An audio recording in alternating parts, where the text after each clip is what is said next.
Revanth Reddy RSS का अपने बाजू चड्डी और नेकर पहना आरएसएस का आदमी खड़ा है, वो नहीं दिखाई दे रहा। राहुल गांधी,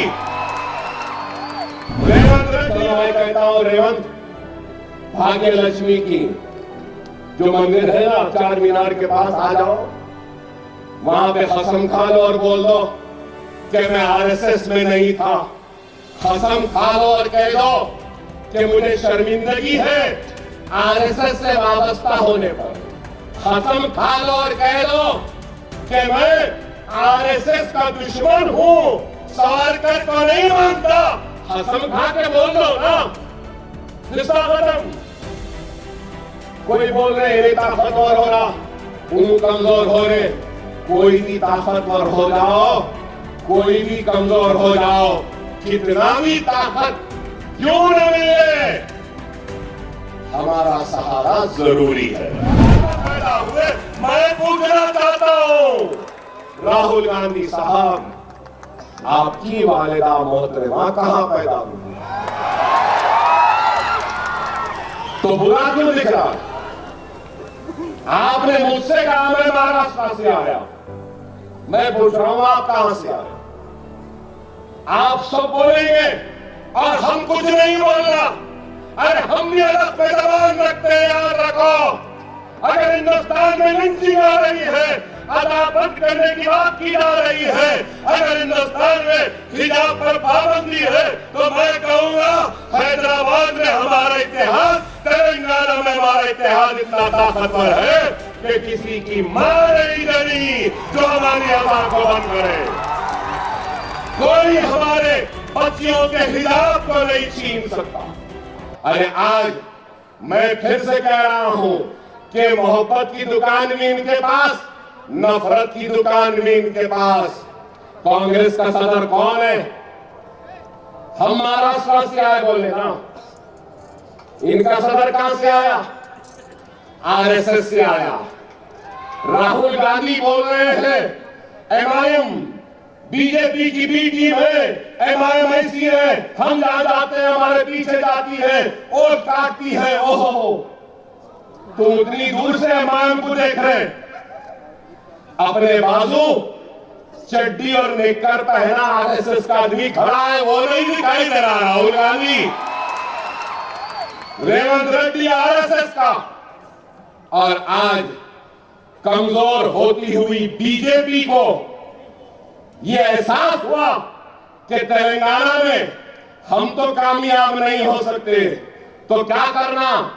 माहिदा किया, सौदेबाजी हुई कि आरएसएस वाले को कांग्रेस का सदर बनाओ, आरएसएस भी काम करेगी, विश्व हिंदू परिषद भी काम करेगी, और इस आरएसएस वाले को चीफ मिनिस्टर बनाओ।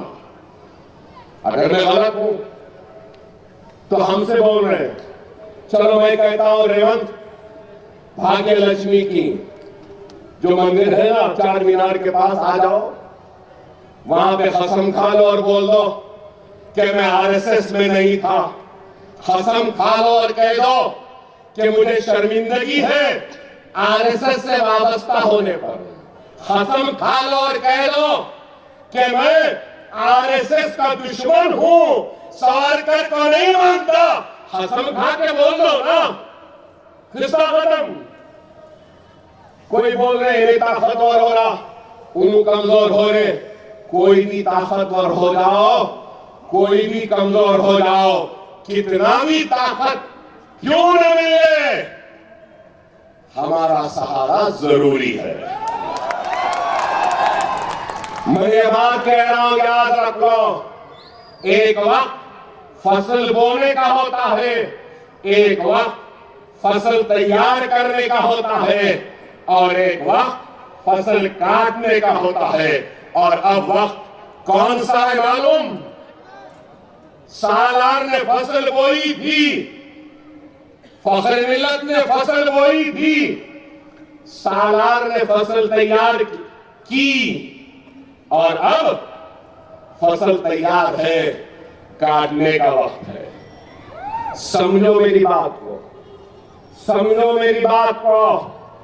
फिर से दोहरा रहा हूं, सालार के जुमले को हम बादशाहगढ़ के मौक़िफ़ में, हमारे बादशाहगढ़ के मौक़िफ़ को कमजोर होने न दो मुसलमानों।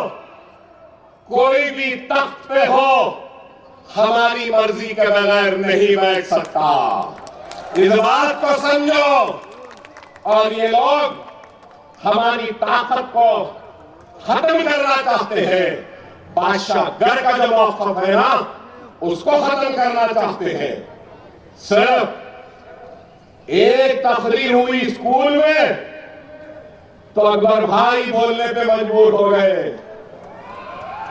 याद रख लो, मुझे अकबर भाई नहीं बोलना है, मेरे इन सारे भाइयों को भाई बोलने वाला हमको चाहिए। अकबरुद्दीन ओवैसी को शेर बनना नहीं है, अकबरुद्दीन ओवैसी को अपनी कौम को शेर बनाना है। और ये इमारतों में से एक अकबर ओवैसी नहीं, आने वाले कल में 1000 अकबर ओवैसी निकलेंगे और इनको चैलेंज करेंगे और इनसे पूछेंगे कि तुमने क्या किया।